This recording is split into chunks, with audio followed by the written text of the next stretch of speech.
आदित्याय भास्कराय नमः।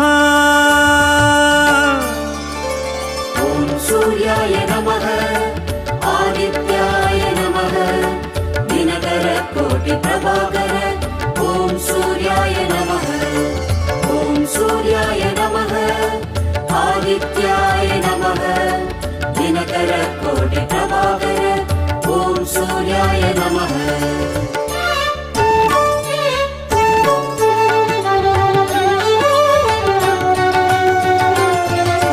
ततो युद्ध परिश्रान्तं समरे चिन्तया स्थितं रावणं चाक्रतो दृष्ट्वा युद्धाय समुपस्थितम्। ॐ सूर्याय नमः ॐ सूर्याय नमः। ततो युद्ध परिश्रान्तं समरे